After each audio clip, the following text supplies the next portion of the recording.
Donc dans Parashat Vaishlach, on va lire un passouk incroyable. Ah oui, juste pour vous dire que, en vérité, il y a une quarantaine d'années, un peu plus, 45 ans, j'avais lu dans le Me'am Loez qui disait que c'est bien tous les mots de Saï Shabbat, à la fin de Shabbat, de lire le Rishon, le premier passage de la Parashat Vaishlach. Donc tous les samedis soirs, je le lis. Et là-bas, ce qui est très intéressant, il y a les psukim que je vais vous lire maintenant, et ça donne un recul, ça donne à réfléchir un petit peu que la vie elle passe, et que les choses elles grandissent, les familles elles grandissent, que on vient à 2, on se retrouve à 15, donc les choses elles bougent. Et c'est marqué là-bas, Katonti Mikol Chassadim. Ah oui, que Yaakov Avinu, il était à la veille de rencontrer Esav, et il avait très peur, parce que Esav, il rêvait de le tuer, et lui, il est avec toute sa famille, donc il a peur. Il a dit, Katonti Mikol Chassadim, j'ai été diminué par toutes les bontés, ou Mikol Emet, et de toute la vérité, Asher Asita et Avdecha, que tu as fait envers ton serviteur. C'est-à-dire que Yaakov, il s'adresse à Dieu, il lui dit, tu m'as fait tellement de bien, que j'ai peur que ça m'a fait perdre de mes mérites, et donc de ma protection. Il dit, Haïti, Kibemakli Avarti et Ayardenazé, car j'ai passé ce Jourdain avec un bâton, parce que rappelez-vous que quand il est parti de chez ses parents, eh ben, Eliphaz, il a dépouillé de toute sa richesse, et donc il est arrivé sans rien, il avait un bâton, Kibemakli Avarti et Ayardenazé, car avec ce bâton, avec mon bâton, j'ai passé ce Jourdain. Verata et maintenant, Haïti, les Shne Machanot, j'ai 2 camps, puisqu'il avait séparé sa famille en 2 camps différents. Donc ça constitue beaucoup d'enfants, beaucoup des serviteurs et des troupeaux, une grande richesse. Comment il est passé de là à là? Et à ce moment-là, il fait une prière un peu bizarre. Il dit, Atzilenina miyadachi miyadesav, sauve-moi de la main de mon frère, de la main de Esav, qui irait anochi oto, car je le crains, penyavo ve kani em albanim, j'ai peur qu'il frappe la mère sur les enfants. Ça veut dire qu'il nous massacre. Donc ça, c'est le langage de Yaakov Avinu. Maintenant, c'est intéressant que Yaakov, il a dit katonti mikol chassadim, ça veut dire que tu m'as rendu petit. Katan, c'est petit. Ça veut dire que tu m'as rapetissé, tu m'as diminué par toutes les bontés que tu m'as données. Ça, c'est difficile à comprendre. Pourquoi? Parce qu'on sait que Hachem, il avait promis à Yaakov Avinu tout ce qu'il allait recevoir. Donc, il a la promesse d'un côté d'Hachem, et d'un autre côté, il a peur. C'est bizarre. Après, on dit qu'il avait peur que Hachem, avec toutes les bontés, il lui a diminué son mérite. Mais sa richesse, il a gagné. Il a travaillé pendant 22 ans. D'accord? 14 ans, c'est pour avoir ses 2 femmes. Et après, il a travaillé, et tout ce qu'il a travaillé, il l'a reçu. Donc, c'est pas quelque chose qu'il a reçu par miracle, qu'on pourrait dire que ce miracle, ça lui a diminué de son mérite. Non, il a travaillé. Une fois, quand j'ai acheté ma maison, j'ai dit à un Rav, je lui ai dit, Rav, j'ai acheté une maison. Il m'a dit, Mazal Tov. Je lui ai dit, mais j'ai peur, parce que moi, j'étais un petit avraire, je me suis marié, j'avais 89 francs dans un CCP, ouais. Et là, je me retrouve avec une maison. Alors, j'ai peur que ça me prenne du Olam Haba. Et le Rav, il m'a répondu, pourquoi tu l'as volé? Tu l'as payé, non?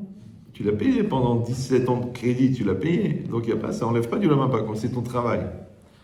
Donc là aussi, on ne comprend pas pourquoi est-ce que Yaakov Avinu, il a eu peur. Après, il a dit, Mikol chassadim ou Mikol emet. Oui, j'ai été diminué par toutes les bontés et par toute la vérité.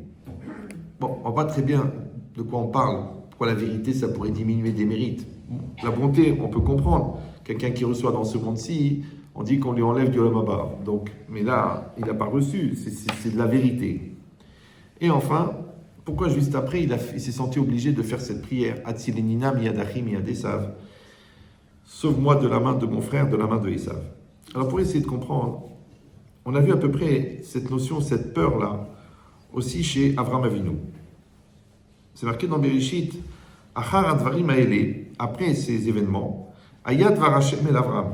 La parole d'Hachem, elle est venue à Avram, les morts en disant, Al tira Avraham, n'aie pas peur, Anochi magen lecha, je te protège, srarecha arbe meod. Ta récompense, elle est très grande. Bon, il faut remarquer les commentaires, et c'est expliqué dans Rav Chaim Shmulevitz. Pourquoi est-ce qu'Hachem, il a besoin de rassurer Avraham? Al tira Avraham, n'aie pas peur, mais peur de quoi? Ouais.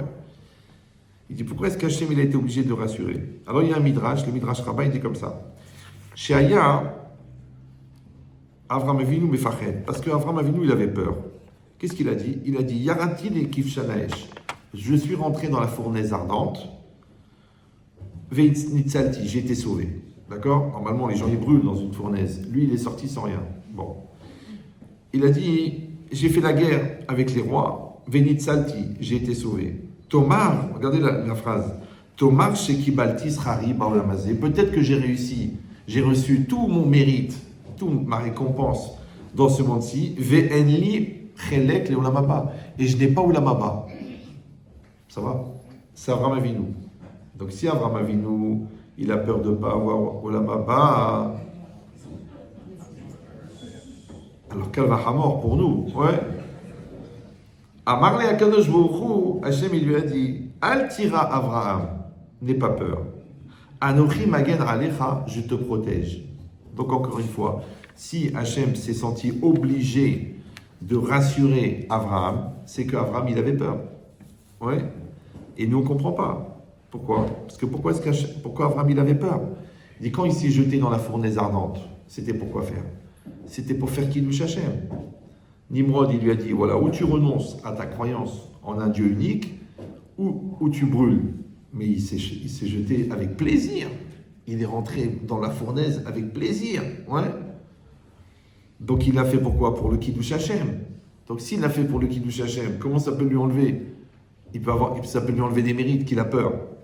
Quand il a fait la guerre avec les rois, c'était pas pour faire des conquêtes, c'était pas pour avoir de l'or, il n'a rien demandé, il n'a rien pris. Il a été pour sauver des vies. Donc tout ce qu'il a fait, il a fait entièrement les Shem Shamaim. D'accord? Et deuxièmement, Hachem lui-même, c'est marqué là-bas, Ve'od amarlo, et encore Hachem il lui a dit, Kol ma she'asiti imcha chinam asiti. Tout ce que j'ai fait pour toi, je l'ai fait gratuitement. C'est-à-dire que lui-même Hachem il lui a dit, n'aie pas peur, ouais, tout ce que tu as reçu, ça va rien t'enlever du tout, parce que je l'ai fait bechesed chinam. C'est-à-dire qu'Hachem il peut te donner sans aucun mérite, sans aucune mitzvot, sans rien, il te donne. C'est chinam. Ouais. C'est un chesed 100%. Donc, ça renforce encore la question, pourquoi est-ce qu'Avraham Avinu, il avait peur? Bon. Alors, il dit Raphaël Shmulevitz, c'est un vort très très connu que j'ai déjà dit, mais c'est pas grave, vous pouvez réécouter. Même moi, j'assiste à tous mes cours. C'est que, en fait, Avraham Avinu, il connaît la valeur de la vie. Et le facteur commun entre tous ces événements, c'est qu'il a eu la vie sauve. Oui, il est rentré dans la fournaise. Il était prêt à mourir. Il était prêt.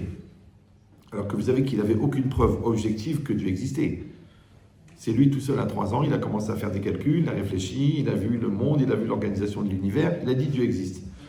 Dieu ne lui avait pas encore parlé, parce qu'Hachem, il lui a parlé seulement quand il lui a demandé de faire la mitzvah d'Abrit Mila. Donc jusque-là, il avait une perception subjective de l'existence de Dieu, qui est liée entièrement à son cerveau, et il était prêt à mourir pour ça.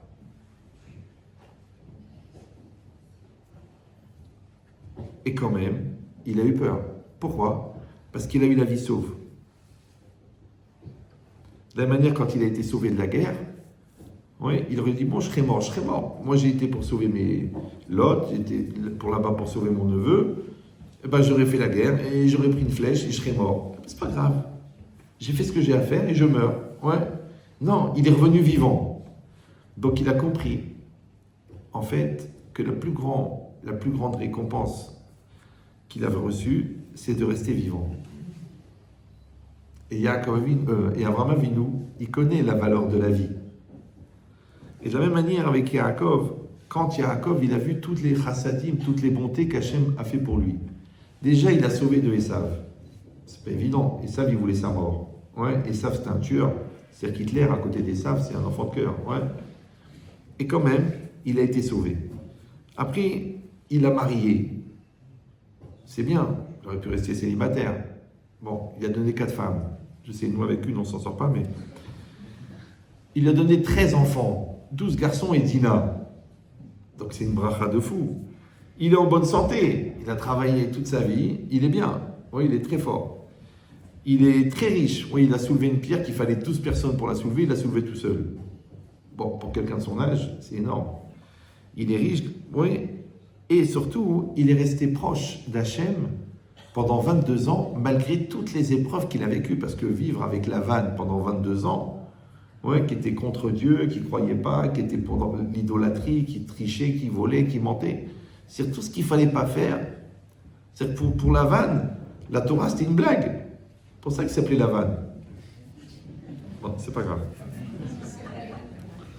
Il dit cette logique-là, que Yaakov Avinu, quand il a vu tout ça, il a dit Mikol ha-chassadim ou Mikol ha-emet, de toutes les bontés et de toute la vérité. Alors évidemment, je suis comme vous, je me suis posé la question, donc j'ai été fouillé dans les commentaires. Rachid explique que ça veut dire chesed, emet, ouais, de toute la bonté, de toutes les bontés, de toute la vérité que tu m'as donnée, j'ai été diminué. Alors il dit, Rachid, chesed c'est quoi? Il dit quand Hachem il fait du chesed, même s'il n'a pas promis.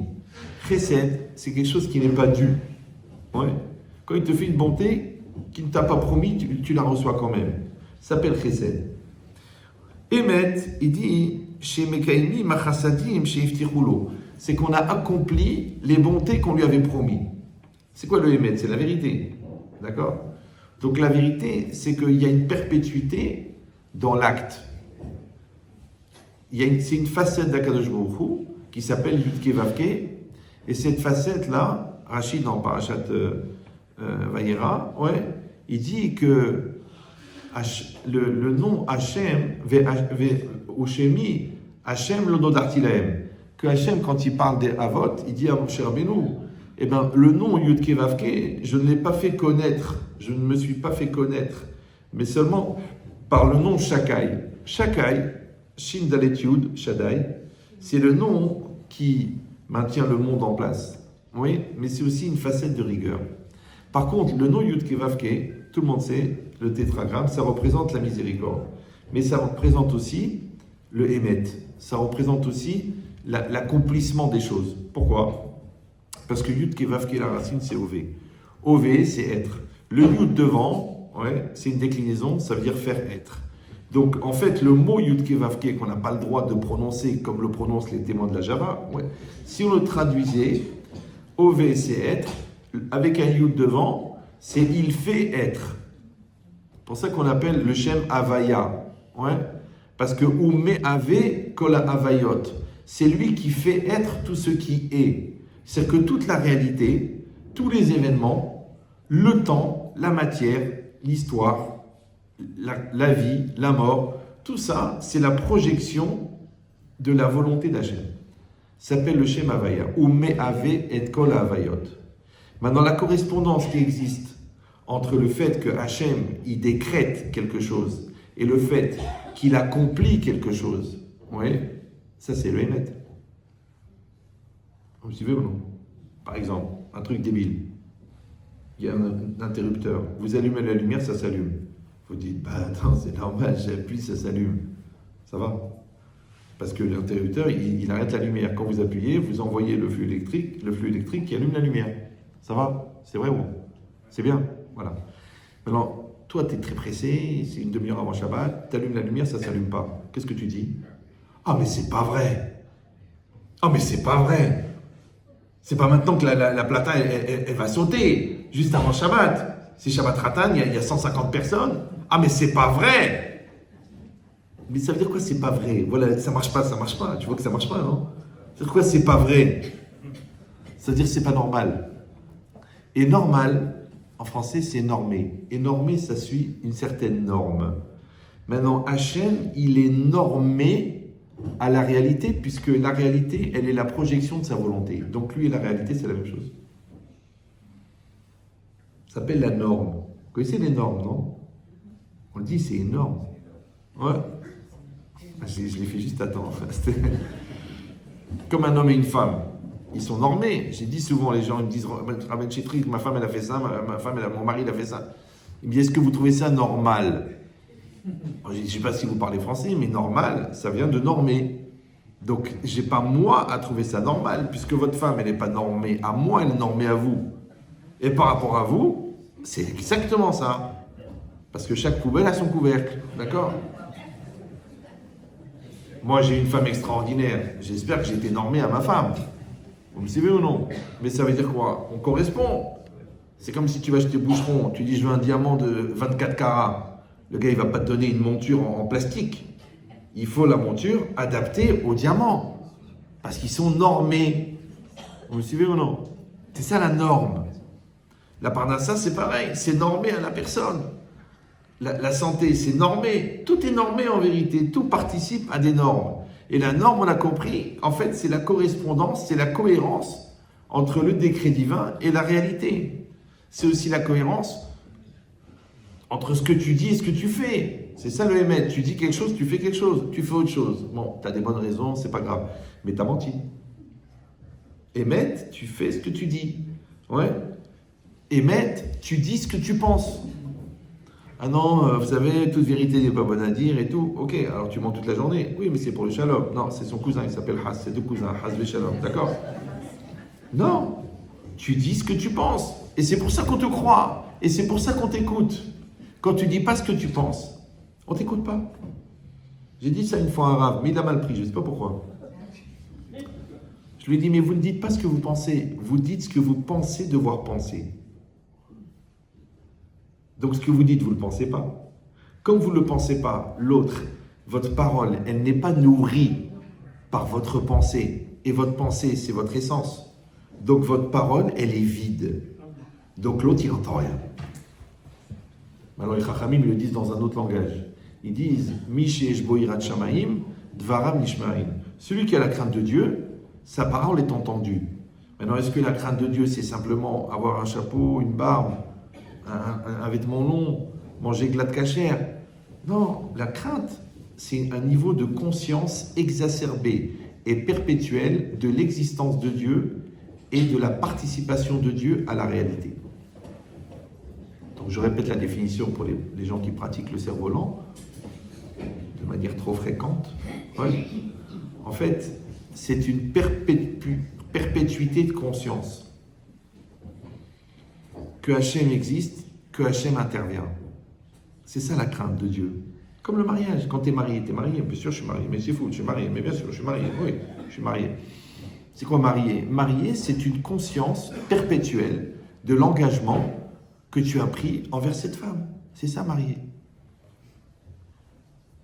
Je vois des femmes, les pauvres, elles découvrent que leur mari, ça fait 5 ans qu'il les trompe et qu'en plus, elle a fait un gosse avec une Goya.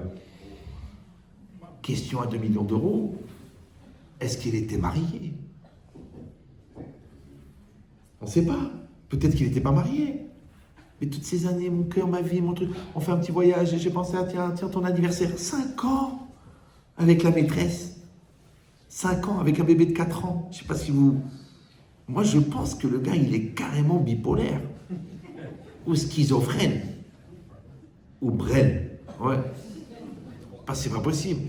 Mais en tout cas, ce qui est sûr, c'est qu'il n'est pas cohérent. Donc, il n'est pas émet. Vous me suivez ou non? Donc, vous voyez que émet, en fait, c'est une cohérence entre toi et la réalité. Comme une cohérence entre ce que Dieu y promet et ce que Dieu y fait. C'est cohérent. Et dans toute la vie, ça va être comme ça. Pour ça que le mot émet, il s'écrit Aleph, Mem, Tav. C'est très intéressant. Vous prenez une personne, imaginez que c'est une personne. Ça vous rappelle quelqu'un? Bon. D'accord. Dans cette personne, il y a un potentiel très très fort. Il s'appelle le Aleph. Parce que Aleph, c'est la plus petite lettre. Valeur numérique 1. Mais d'un autre côté, Aleph, c'est Alouf. Alouf, c'est le chef.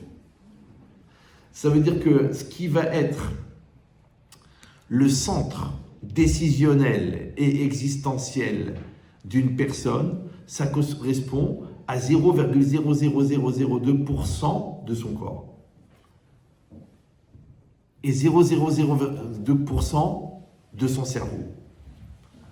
Ça s'appelle la source de l'impulsion première. C'est un point très très profond au nom du moi, au fond du moi, et de ce point-là, elle va partir l'impulsion de ce que tu vas faire, de ce que tu vas dire, de ce que tu vas penser.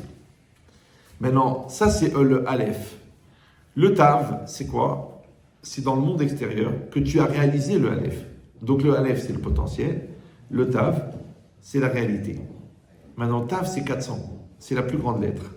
Toi, tu es censé passer du potentiel, le plus petit, à la plus grande réalisation.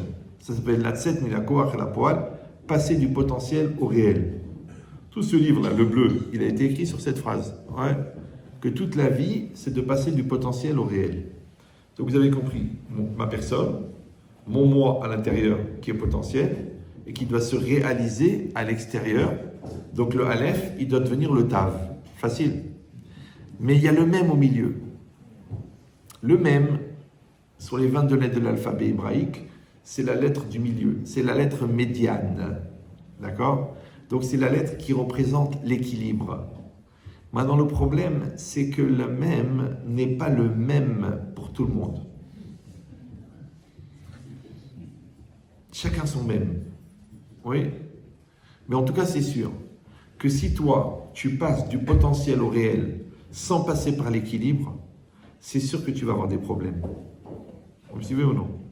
Pourquoi il faut 4 ans pour devenir ingénieur? C'est l'équilibre. Pourquoi depuis le CP jusqu'au bac, tu travailles? Parce qu'il faut un équilibre. Normalement, qu'est-ce qu'on devrait faire? Laisser le gosse jouer au foot pendant 17 ans et lui dire, David, demain, c'est le bac. Vas-y, enlève ton short, mets un pantalon, tu vas au bac. Tu peux pas. Il faut 17 ans d'équilibre pour arriver au bac. L'avion, il décolle pas comme ça. Il décolle comme ça. Doucement, doucement. Ton couple, il décolle doucement. Ouais. Ton business, il décolle doucement. Ça s'appelle l'équilibre. C'est ça le même. La teshuva, c'est pareil. Tu vois des gens, ils partent drogués, junkies, en Europe de l'Est. Ils reviennent, hassid. Tu dis, c'est pas possible. Tu dis, ok, tu as fait teshuva, que la kavod, le tzaddik, il t'a aidé, c'est bien. Mais maintenant, il faut que tu ailles faire 5 ans d'yeshiva. Il faut que tu apprennes à la chot, il faut que tu te nettoies la tête. Non, non, non. Il a appris 3 phrases, et Baruch Hashem, Baruch Hashem, Baruch Hashem, il s'entraîne devant la... Oui, mais il continue à fumer des joints. Mais il revote Shabbat. Il continue à se déchirer la gueule à la vodka, mais pour le kavod de la fête. Il continue à frapper sa femme, mais c'est Min HaShamayim. Si tu vois qu'il n'a pas fait le travail du même, vous me suivez ou non? Moi, pourquoi j'ai envoyé mes enfants à l'Yeshiva? Pourquoi faire? Il ne faut pas tous être des rabbanim ou des kolelman. Non, j'ai dit, je les ai envoyés à l'Yeshiva pour qu'ils deviennent des bachouri Yeshiva. Alors, quand tu as un bachouri Yeshiva, ouais, c'est que tu as des principes, tu as des valeurs, tu sais où est-ce qu'il est l'essentiel, tu ne te prends pas la tête pour l'argent, où tu dors, tu manges grâce à Dieu, tu as mangé. Tu ne vas pas passer ta vie à payer une maison, ouais, extraordinaire, que tu vas mourir la veille de l'inauguration. Ouais, tu vas canapé Roche-Beaubois à 50 000 €, alors que c'est le cercueil qui est fait en beau bois. C'est un bacho. Un bacho, il a le sens de l'essentiel. Après, j'ai dit, tu veux travailler, tu veux faire ça, tu veux faire... C'est pas grave. Mais dans ta tête, c'est un bacho. Ça veut dire que tu t'es construit, tu t'es formaté, tu sais qu'est-ce que c'est les valeurs, tu sais comment tu dois te conduire envers ta femme, envers tes enfants. Après, il y a 1 million de nuances de comment est-ce qu'on doit réaliser sa vie. Mais la base, elle doit être très très forte. Donc dans cette logique-là, Emet, vous avez compris que c'est le rapport de cohérence entre ton potentiel et ton devenir. C'est ce qu'il dit. Il dit, quand Hachevouchou, il a promis à Chesed, chez Mekaimi, Machasadim, chez Iftichulo, quand Hachem, il accomplit les bontés qu'il a promis, ça s'appelle Emet. Donc, et maintenant, il a eu peur, Yaakov, parce qu'il a dit, Katonti Mikol Chasadim ou Mikol Emet. Donc, on a dit, toutes les bontés, c'est quoi? C'est les bontés qu'il a reçues, même si on ne lui avait pas promis, mais même les bontés qu'on lui a promis, il a eu peur que ça lui enlève du mérite.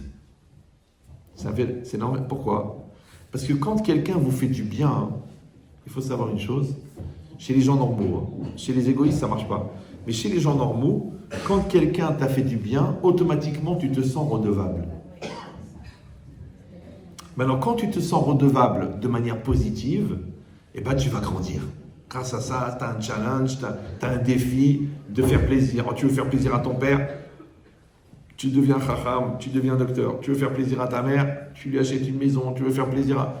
Mais en fait, c'est que pour rendre un peu ce que tu as reçu. D'accord?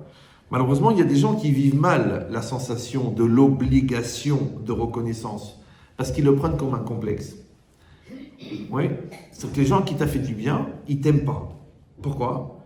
Parce que comme ça les tue d'avoir à dire merci, donc ils vont trouver des raisons de ne pas te dire merci. Donc ils sont obligés de trouver de quoi critiquer. Il y avait un Rav de Brisk, très très grand chacham. Quelqu'un lui a fait du mal. Il a été le voir, il lui a dit, je comprends pas. Il a dit, les gens à qui je fais du bien, je comprends qu'ils me fassent du mal. Mais toi, je t'ai jamais fait de bien, pourquoi tu me fais du mal? Bon, c'est de l'humour ashkénaze, vous pouvez pas comprendre, d'accord? Mais c'est ça l'idée. C'est-à-dire que tu dois savoir que quand tu rends service à quelqu'un, quand tu maries quelqu'un, quand tu prêtes de l'argent à quelqu'un, quand tu aides quelqu'un, sache qu'en même temps que tu le soulages d'une souffrance, en même temps que tu lui développes un complexe. Si le gars il a les midotes, donc sa force de remerciement, elle va dépasser le complexe. S'il n'a pas les midotes, tu vas te créer un ennemi, tu n'as même pas idée. Parce que les gens ils m'appellent, ils me disent Rabbi Chetri, mais je ne comprends pas, le mec il était à la rue, je lui ai donné un travail, je l'ai aidé à acheter son premier appartement, maintenant il en a 19, il tient la moitié de la boîte, il m'a embrouillé, il m'a fait des faux contrats, il m'a piqué les clients, et il parle mal de moi partout où il va. C'est pas possible, je l'ai fait naître, il était mort. Je l'ai fait triatamétim. Oui, justement, tu lui as fait du bien. Donc je vous donne un conseil. Ça vaut ce que ça vaut, comme on dit chez L'Oréal, d'accord? Quand vous faites du bien à quelqu'un, mettez un gilet pare-balles. Parce que le retour, il peut être violent. C'est pas du pessimisme. C'est comme les enfants. Tu leur dis, alors les enfants, maintenant ils ont 25 ans, tu leur dis, comment c'était votre jeunesse? Alors, fais attention. Ouh là là, ça peut faire très très mal. Ils se rappellent des engueulades, ils se rappellent des punitions, ils se rappellent que tu les as empêchés de sortir. Et des choses simples. Ouais. Toi, tu as payé à peu près 480 000 euros de vacances parce que tu les as amenés aux États-Unis, tu les as amenés à Disneyland, tu les as amenés à New York, tu les as amenés aux Caraïbes, tu les as amenés partout. Et qu'est-ce qu'ils se rappellent, eux? Ah, papa, j'adorais quand on marchait pour aller à la synagogue, tu me tenais la main, tu me racontais comment tu avais rencontré maman. Et toi, maman, le jeudi, quand tu épluchais les patates, et tu me parlais de ta jeunesse, ah, c'est les meilleurs moments. Tu dis, j'ai payé 400 000 euros de vacances. Et l'autre, elle a kiffé l'éplucher patates. On est chez les fous. Non, en vérité, ça s'appelle des choses simples. Pourquoi? Parce que c'est émettre. Vous me suivez ou non? Moi, j'ai des gens, les fauves, ils ont divorcé. Ils ont leurs enfants une semaine sur deux. Maintenant, qu'est-ce qu'ils font? Ils les pourrissent. Tu donnes. Déjà, ils s'engueulent avec la nouvelle femme. Parce qu'ils trouvent qu'elle critique. Mais elle lui a demandé d'être une mère, mais il ne veut pas qu'elle critique. Et eux, ils les pourrissent parce qu'ils disent, comme je les ai une fois tous les 15 jours, je vais leur mettre le max parce que mon ex-femme, elle parle mal de moi. Et je lui dis, mais JG, ça veut dire jeune bébé. C'est pas émettre. C'est pas émettre. Tu leur donnes comme aux frères et sœurs. Et tu les aimes, et tu les prends dans tes bras, et tu leur racontes des histoires. Et tu vas te balader avec eux, et tu vas jouer 1 heure au foot. Ça, c'est bien. Tu dis, non, je vais leur acheter une PlayStation à 1000 euros, je vais aller chez Redskin, je vais lui prendre le plus beau blouson. Ça sert à rien. Parce que l'exagération, elle prouve que tu n'es pas sûr de ton amour. Donc tu veux remplacer par du matériel quelque chose qui, a priori, est spirituel et émotionnel. Donne de l'émotionnel, ça suffit. C'est que les gens qui en font trop, c'est toujours pour cacher quelque chose. Donc c'est pas émettre. Comme c'est pas émettre, ce n'est pas lié à la source originelle. Et comme ça n'est pas lié, donc ça s'accomplit pas. Et comme ça s'accomplit pas, ça n'a pas de réalité, ça disparaît. C'est ça que la Gemara dans Shabbat, elle dit Shikra, Lokai, Kushta Kai. Le mensonge ne tient pas. La vérité, elle tient. Pourquoi les gens qui font des embrouilles, ils vont en prison? Pourquoi ils n'ont pas la bracha? Ils gagnent 300 000 euros par mois. Pourquoi ils n'ont pas la bracha? Pourquoi ils ont des problèmes de maladie? Pourquoi ils ont des problèmes d'adultère, des problèmes de couple, des problèmes de touma? Pourquoi? Je dis oui, c'est la inara, c'est le shror de la belle-mère. Pas du tout. C'est parce que l'argent n'est pas cachère. Donc il n'y a pas de bracha. Tu vois des gens, ils gagnent 2000 euros par mois. Ils marient tous leurs enfants, ils payent leur maison en Israël, ils vont en vacances tous les ans. Tu dis mais comment il a fait? On ne sait pas. Il y a la bracha. L'autre, blainara, ouais. La folie, tu dis je t'en prie, prête-moi 100 euros pour une kala. Tu dis je suis ric-rac. Parce qu'il n'y a pas de bracha. Oui. Or la bracha, c'est directement lié au émet. Pourquoi? Encore une fois, parce que c'est la cohérence entre ton essence, ta neshama, ta volonté, ton acte et ta réalité. Donc ça y est, c'est fini. Le lien, il est 100%. Et c'est ça, émet. C'est pour ça que quand vous regardez le mot émet, on a dit que le aleph, c'est le potentiel, le tav, c'est la réalisation, et le même, c'est l'équilibre. Vous vous en rappelez? Ça va? Maintenant, si tu ne réalises pas le potentiel, tu enlèves le tav, qu'est-ce qui reste? M. M, c'est la mère. C'est-à-dire que tu es encore en position fétale. Tu es encore dans le ventre de ta mère.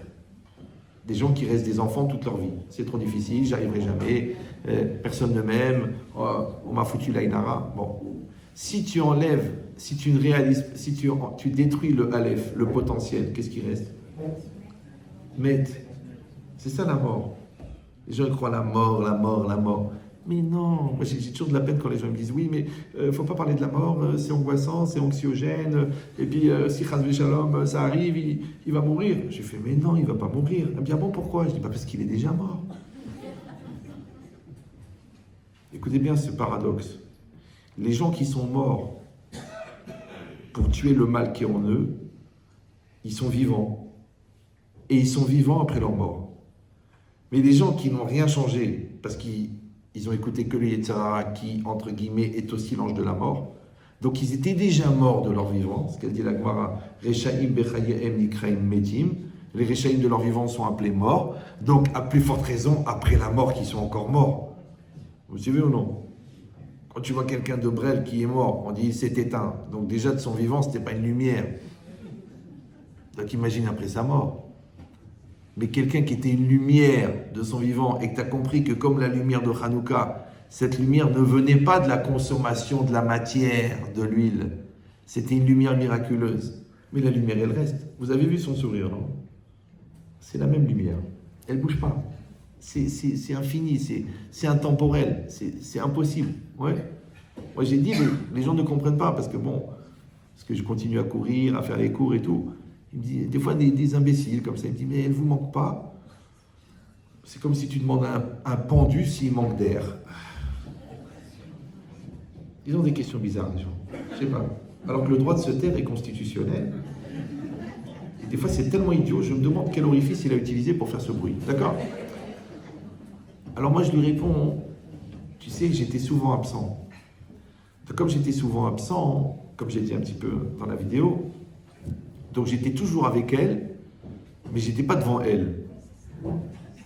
Maintenant, elle est tous les soirs, elle est devant moi. C'est-à-dire, je fais cours, béhémeth, hein. Ne crois pas que je vous fais un petit mytho, genre ambiance émotionnelle. Ouais. J'ai arrêté très jeune, avant ma naissance à peu près. Ouais. Donc,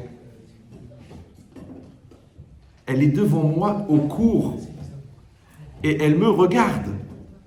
Et je veux dire, c'est très compliqué parce que les gens ils me disent, oh là là, Ravechia, depuis qu'elle est partie votre femme, vous avez monté le niveau. Je dis, c'est normal, elle assiste à tous les cours et maintenant elle sait tout.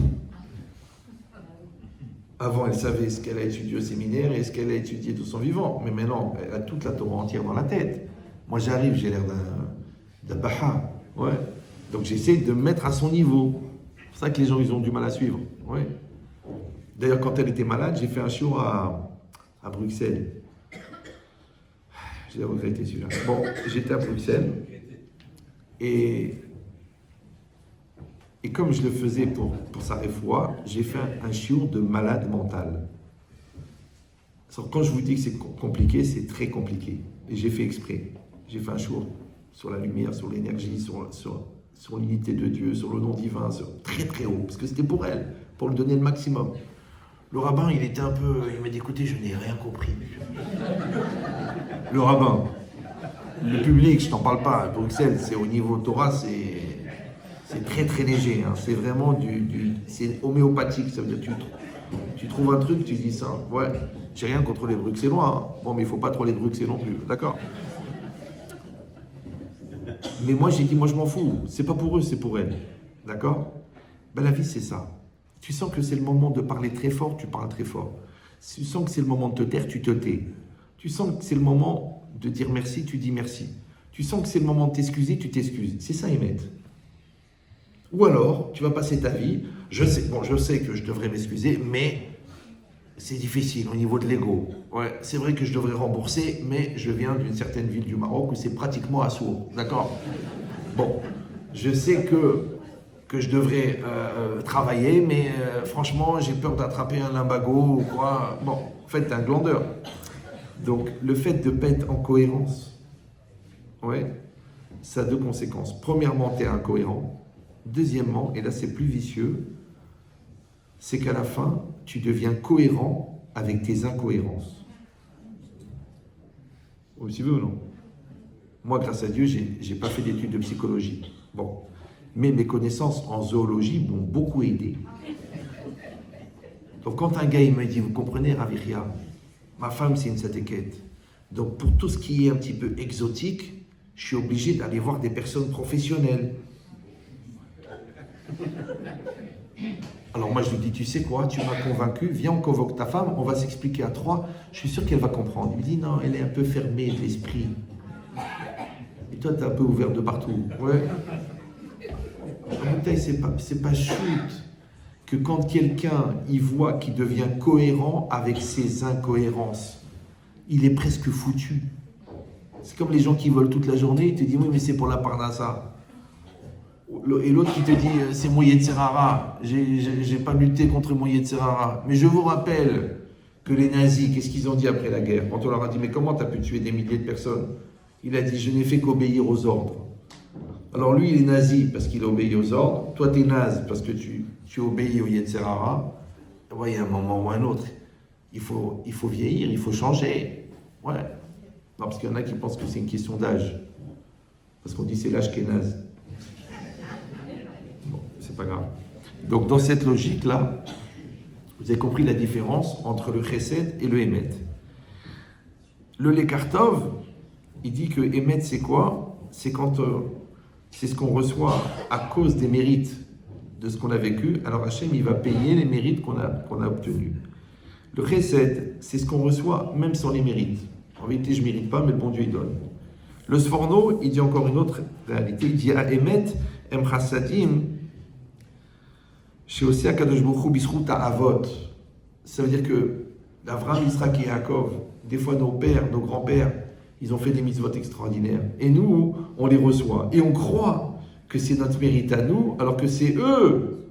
Parce que là-bas, en Algérie, au Maroc, à l'époque, en Tunisie, manger cachère, c'était compliqué. Ils ont fait cet effort-là. Toi, tu descends en bas, tu habites dans le 19e. Bon, c'est dur de trouver du taref, d'accord?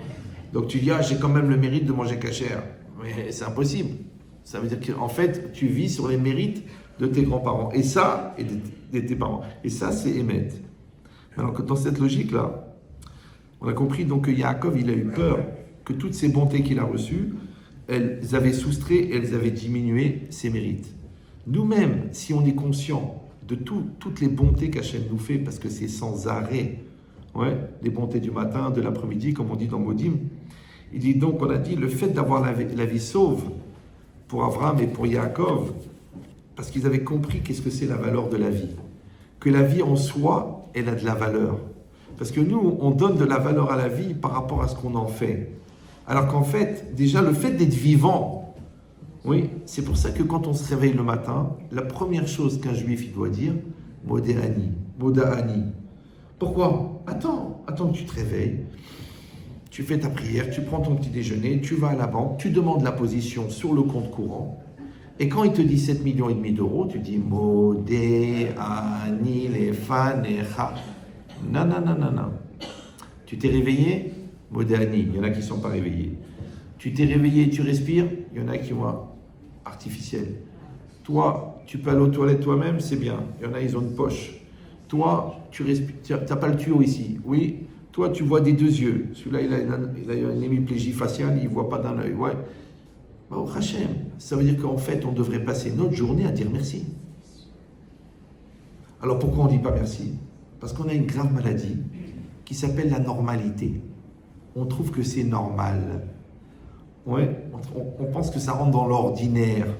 Donc nous, qu'est-ce qu'on dit? On dit merci quand il y a extraordinaire. Genre, tu as gagné au loto 126 millions d'euros. Je dis là, ça vaut la peine de dire merci. C'est sûr, c'est sûr. Parce que déjà, avec 4 000 euros par mois, tu fais 3 000 euros d'avérote. Donc avec 126 millions, tu vas racheter toute la rue Saint-Denis, Baba. Ben, réfléchis. Ouais.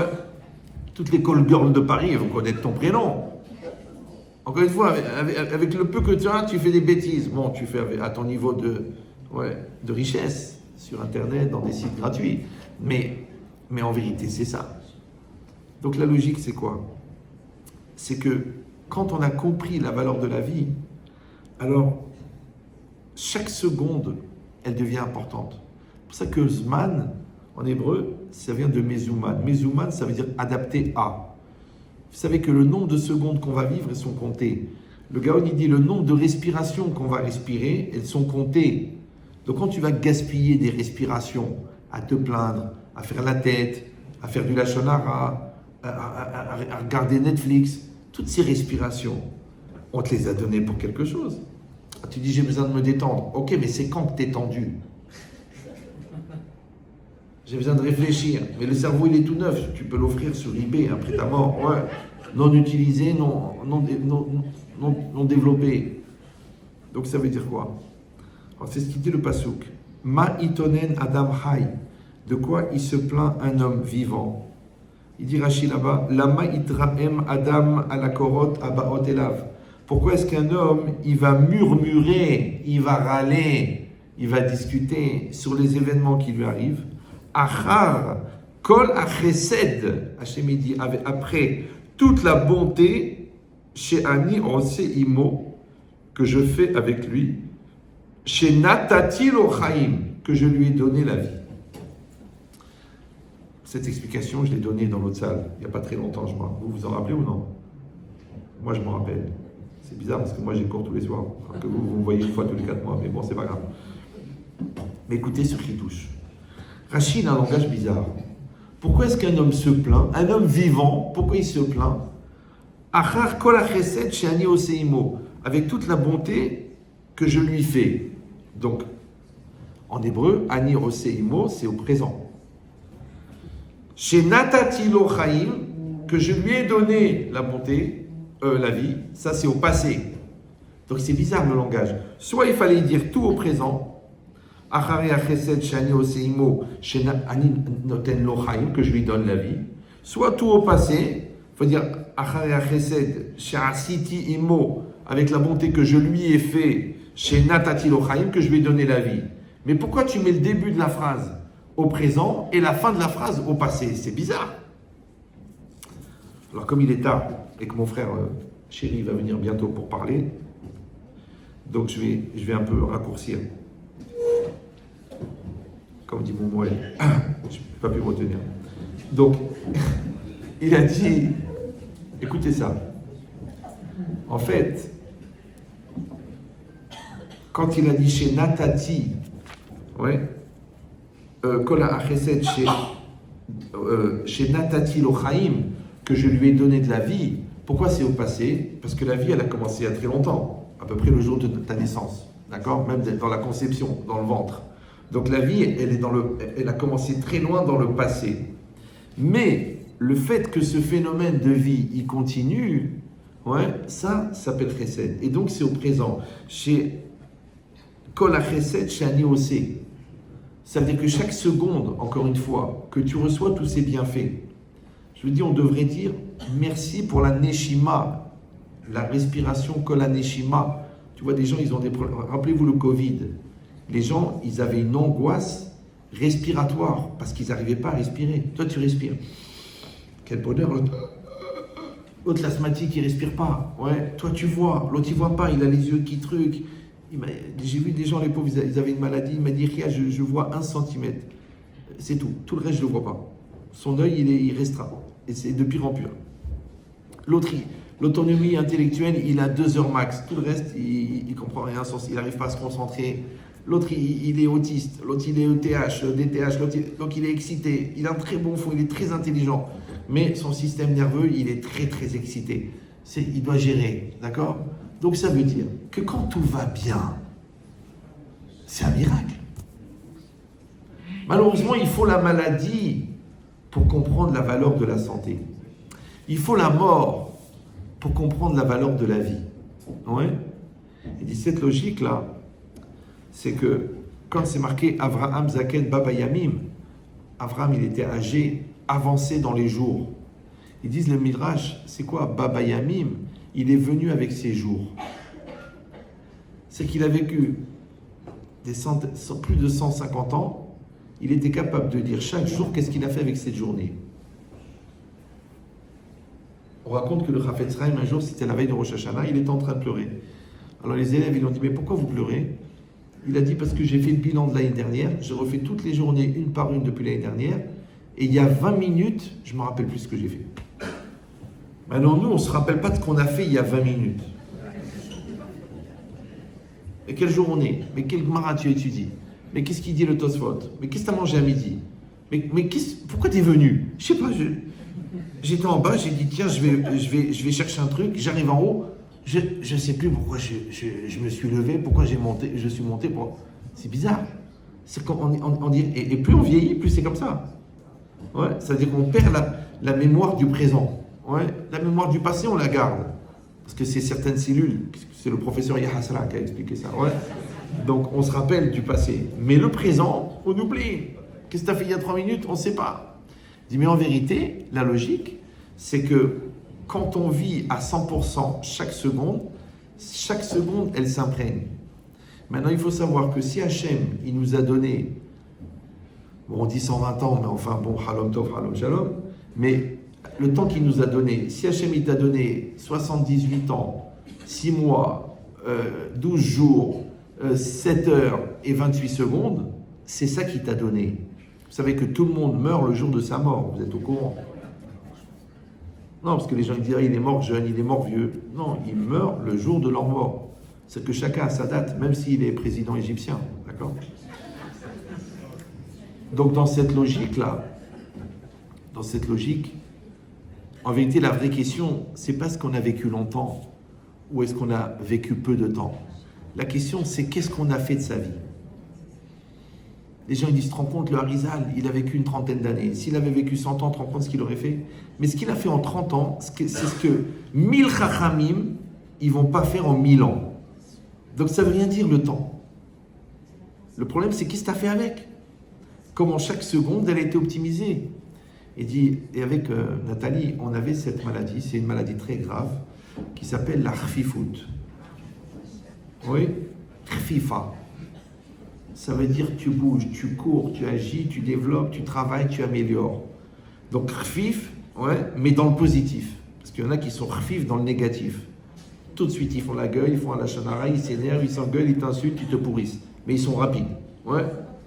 Non, il faut être très très lent dans l'impulsion, dans la réactivité, en fait dans l'expression du Yetzirara, mais il faut être très très rapide dans l'expression de la Neshama. Et elle, Baruch Hashem, quand je vois tout ce qu'elle faisait, tout ce qu'elle a fait, c'est de la folie. Elle a fait des cours, elle a fait des balais de chouva, elle a fait sa famille, elle a fait son mari, elle a fait des dépenses, grâce à Dieu, ouais. Donc, mais d'où j'ai appris, moi, ce que je dis dans les cours, que la bracha du mari, c'est la dépense de la femme, de ma femme. Moi, quand j'étais jeune, j'étais un petit peu sobre, pour pas dire sécoin. Parce que j'avais peur. On gagnait 1200 francs par mois. Et elle, la première fois qu'elle est au supermarché, elle a acheté 1200 francs de Tupperware. Je me suis dit, mais qu'est-ce qu'on va mettre dedans? Les sachets au champ. J'ai rien dit, j'ai dit. C'est ça la bracha. La femme, Baruch Hashem, elle dépense. Et le mari gagne. Et plus elle dépense, plus il gagne. Ça s'appelle les systèmes compensatoires. Ouais. L'homme il mange, la femme elle grossit. C'est incroyable. C'est des phénomènes. Oui. Donc dans cette logique-là, Baruch Hashem, elle a fait des choses extraordinaires. Viens, Rabbi Yonatan, viens. Elle a fait des choses extraordinaires. Elle a fait une famille extraordinaire. Elle a fait un homme extraordinaire. Non, je le dis, je le répète. C'est pas de mon mérite à moi. C'est de son mérite à elle.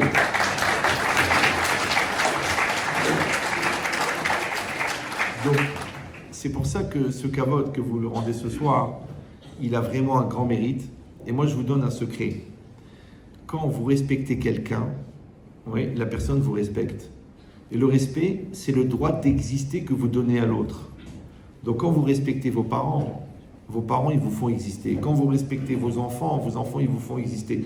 Quand vous respectez vos élèves, ils vous rendent racham. Quand vous respectez vos rabbinim, ils vous aident à grandir.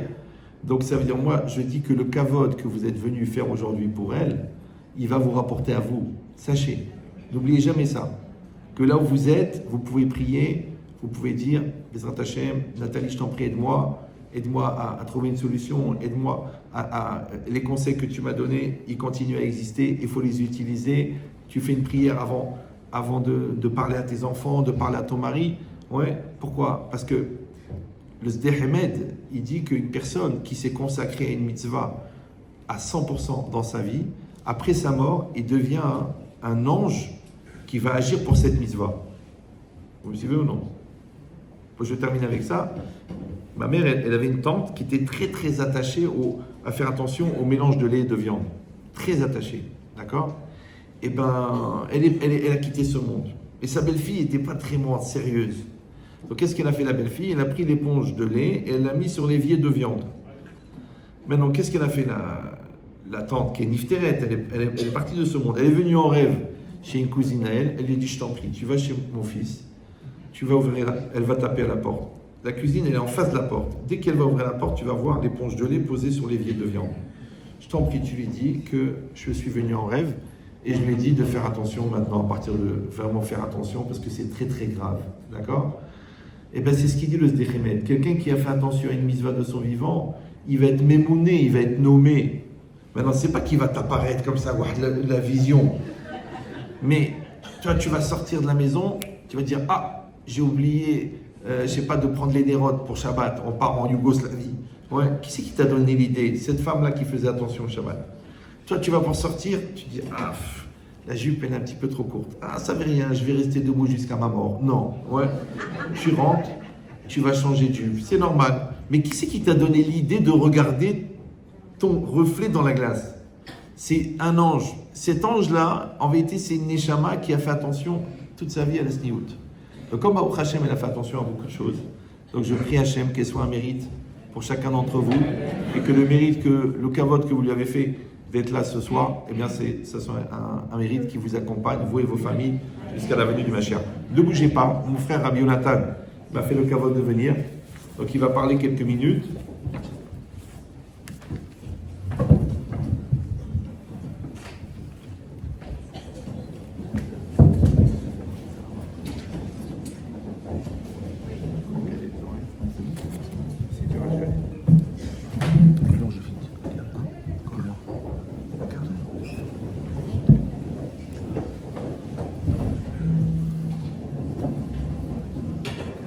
Bonsoir à tous. Écoutez, d'abord, vous remercier d'être là, d'honorer la mémoire de Nathalie, ma belle-sœur, et aussi d'honorer mon frère. Voilà, mon frère Raviria, qu'on applaudit vraiment pour tout ce qu'il fait. Vous savez, on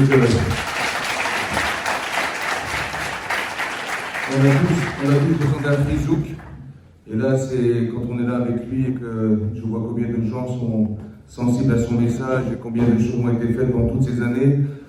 Eh bien, on le voit aussi à Nathalie, parce que c'est une femme qui s'est investie, Koulo Kodesh. Koulo Kodesh, ça veut dire qu'elle a tout fait pour que son mari il puisse être un Talmid Chacham, il puisse avoir le temps de réfléchir, le temps de s'occuper des autres, le temps de pouvoir transmettre des messages. Et toutes ces années, en fait, c'est une femme qui s'est donnée.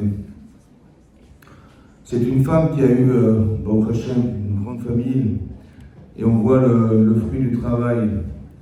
Parce que son mari, on connaît Raviria, c'est un homme très très occupé.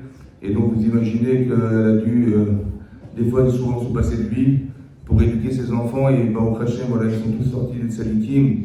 Et ça, c'est une grande chose qu'on doit retrouver chez elle. Quand je pense à ma belle-sœur et je pense à mon frère, on pense tout de suite à un couple qui est celui d'Abraham et de Sarah. C'est marqué qu'Abraham, il a fait des nefashot, c'est-à-dire il s'est occupé de ramener les gens à la Torah, de faire reconnaître Hachem dans ce monde. Et Nathalie, c'est un petit peu Sarah, cette femme qui aussi s'occupait des femmes. Et ensemble, ils ont changé le monde. Avram ne s'appellera plus Avram, il s'appellera Avraham. Sarai ne s'appellera plus Sarah, Sarai s'appellera Sarah. Si en France aujourd'hui, on voit combien des gens ont un engouement pour la Torah, combien de gens sont partis à la yeshiva, combien de Talmidei Chachamim se sont formés dans les yeshivot. Vous avez autour de vous des rabbinim qui ont été formés par les cours de mon frère. Tout ça, on le doit aussi à Nathalie. C'est très important d'être reconnaissant de tout le travail qui a été fait derrière. Et si derrière un homme comme mon frère, il y a toujours une femme, il y a toujours cette femme qui l'encourage, qui l'a toujours soutenu, qui l'a toujours accompagné dans tous ses efforts et dans toutes les traversées qu'il a pu faire autour de nous tous et au-delà de la France, évidemment. Et donc ça, c'est quelque chose qu'on doit reconnaître chez elle, et ça, c'est son mérite, qui restera jamais dans le cœur de chacun d'entre nous. Et ça, c'est très important d'être reconnaissant et reconnaissant vis-à-vis d'elle. Vous savez, je pense que Nathalie, elle est là présente ce soir. On doit sentir que quand on reconnaît qui elle était, on doit savoir qu'elle est là et qu'elle écoute ce qu'on lui dit, qu'on dit d'elle aujourd'hui. Vous savez, dans la paracha de Chayei Sarah, c'est marqué qu'on va faire l'horizon funèbre d'une femme qui s'appelait Sarah. Et on nous dit qu'elle avait 100 ans, elle avait 20 ans et elle avait 7 ans.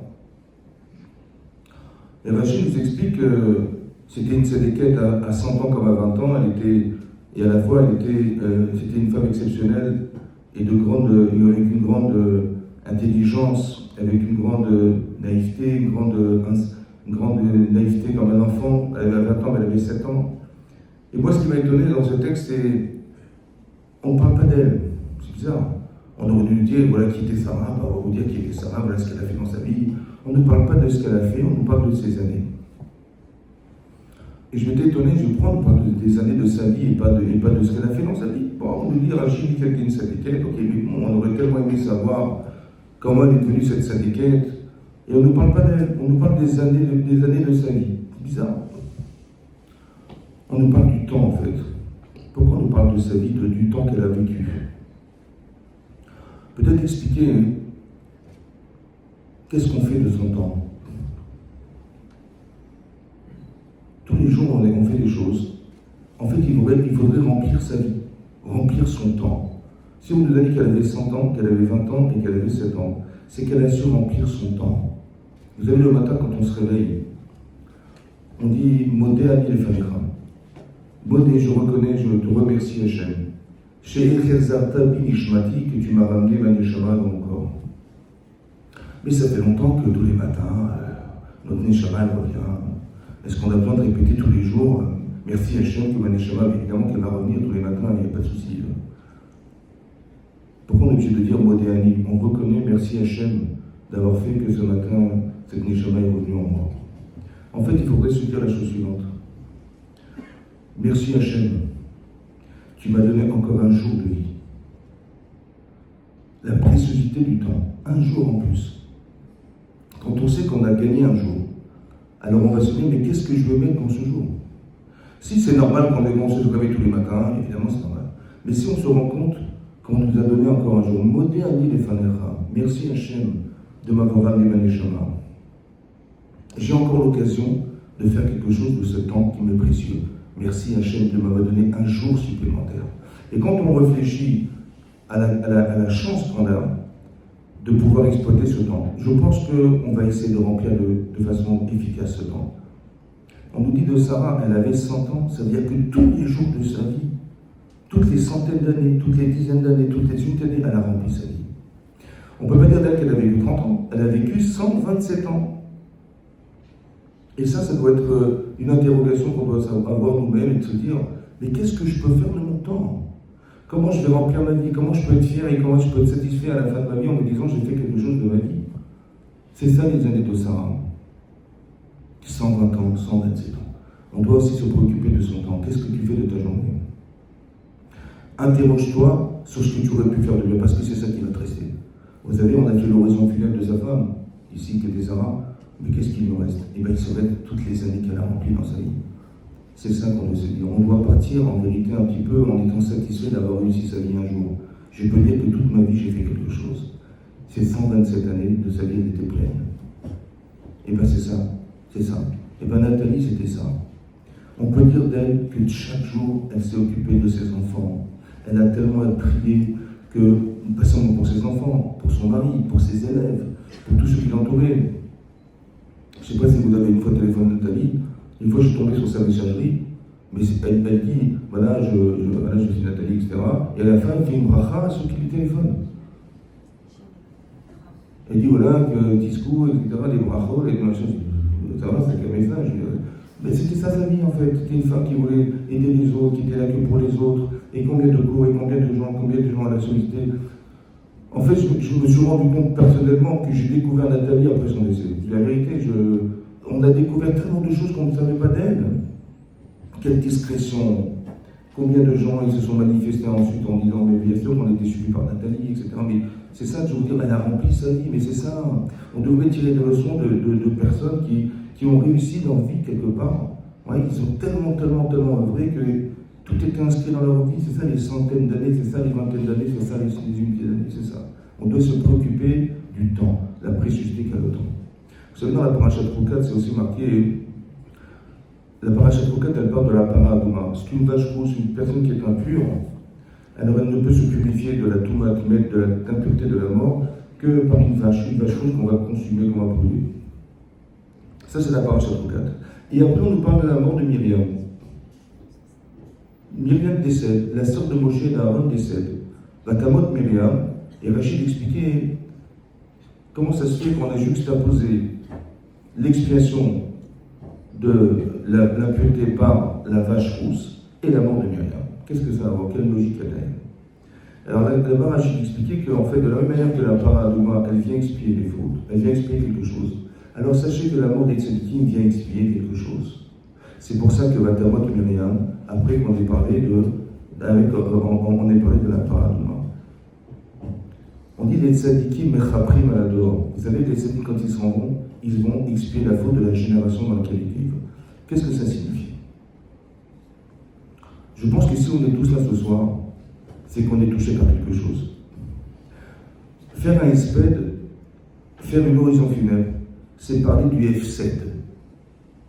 Il faut retenir qu'on a perdu quelque chose. Un espède et un F7, c'est le même lettre. Il faut savoir qu'on a perdu une femme, une tzadikette. Et le fait qu'on ressente ça, comment ça se fait qu'on ressent ça?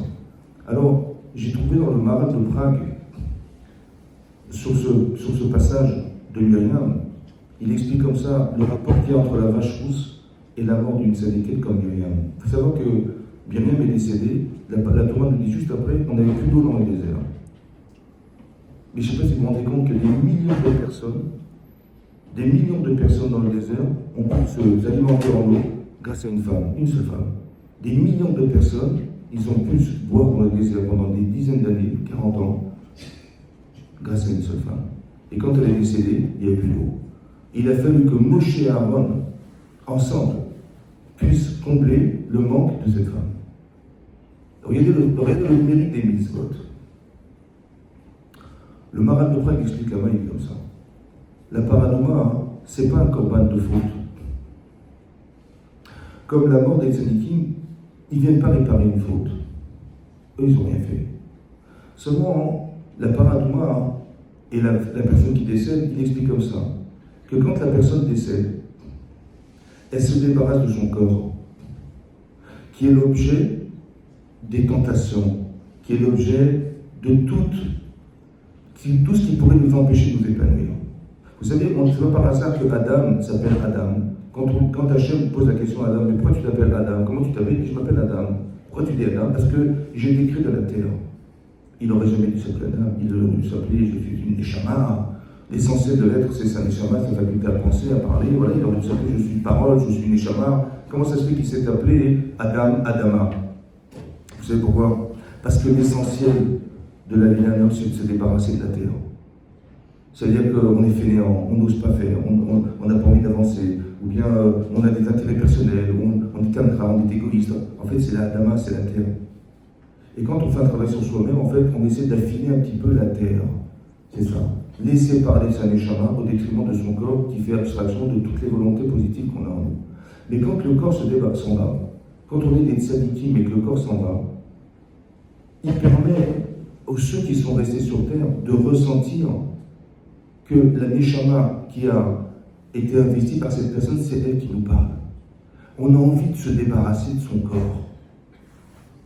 C'est comme la parole de mort, on va brûler le corps de l'animal pour laisser apparaître quelque chose qui va venir réparer ce qui touche à la mort. Et bien les tzadikim, quand ils sont bons, la Neshama qui est la leur, elle se libère. Et elle nous donne envie à nous de faire des chouvas. Elle nous donne envie de ressembler à la personne. Ce manque, en vérité, il nous touche à tous et à toutes. Parce que le corps a disparu. Et qu'est-ce qui s'échappe? Qu'est-ce qui échappe? Tout ce qui se répand, c'est ce désir de s'aimer à Péravon. Elle a disparu, Nathalie. Ça nous a tous touchés. Mais ce n'est pas que sa disparition qui nous touche, c'est tout ce qu'elle représente.